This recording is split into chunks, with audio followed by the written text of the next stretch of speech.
start this hour as at least 2 people remain missing and 2 have been confirmed dead in the northern South Korean county of Gapyeong amid heavy rain, flooding and landslides, that according to authorities from the local fire department.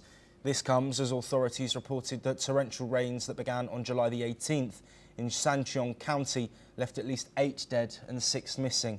This brings the nationwide death toll so far to 14, with 12 still unaccounted for since the rains began on July the 16th. As per reports, South Korea typically experiences monsoon rains in July and is usually well prepared. But this week, the country's southern regions were hit by especially intense downpours, with some of the heaviest hourly rainfall on record, according to official weather data. The South Korean government weather forecaster has said that the rainfall is likely to stop on July the 20th and be followed by a potential heat wave. Well, joining us to discuss this situation is Desmond Majekadomnu, who is an environmentalist joining us from Lagos. Desmond, thank you ever so much for taking the time to speak with us. Another example of heavy rainfall having catastrophic repercussions, specifically relating to deaths, which could rise, a toll that sees also several people missing. Is this a standard situation? We've just said that the rain is heavier than usual. Do you think that there is a specific reason for these heavier rains that have triggered landslides, flash flooding and countless deaths? Absolutely. Anthropogenic. That's the word that describes the whole reason. Anthropogenic, human caused. Yes. Again, you said something in your earlier bulletin that this was the heaviest hourly rainfall record ever recorded, ever experienced. The scientists told us this would happen, but you don't actually need a scientist to let you know that if you're going to have a lot more heat and you have water, then the water evaporates. This is what you learn in your mother's kitchen.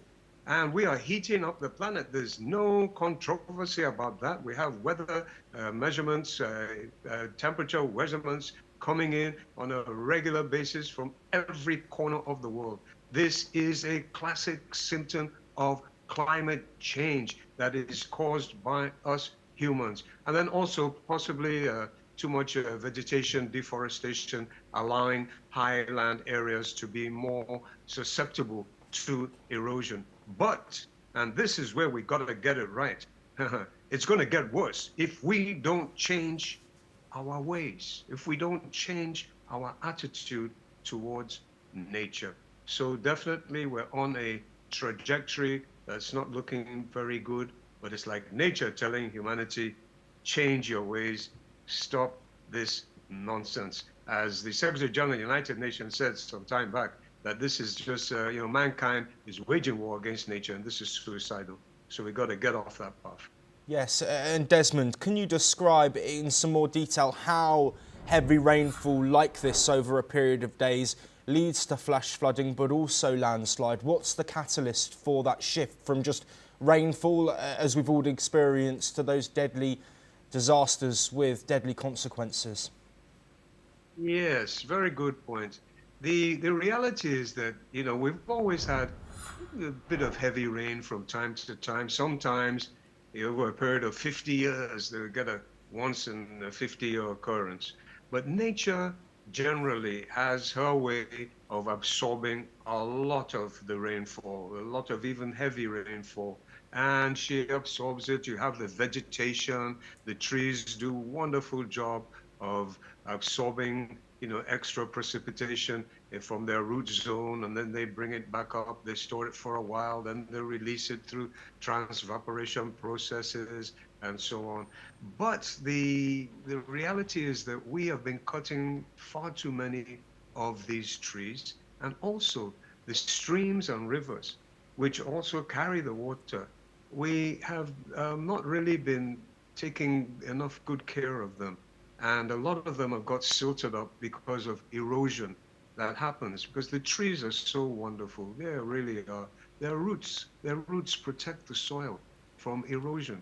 So you're getting a lot of this buildup of silt in the riverbeds and the streams. So their capacity to even carry the flood water is reduced. So you have more flood water because of the global warming, and then you're reducing the natural capacity of nature to absorb or to run this water to the streams, to the rivers, and eventually into the lagoons and into the oceans. So it's all again down to we doing the wrong thing, and we're disobeying fundamental laws of nature, of life. These are laws of physics and metaphysics. It's not just physical laws that action will beget a reaction, but it's also spiritual laws that, you get what you sow. It's the law of karma. It's the law of retributive justice. And we need to wake up to this reality and stop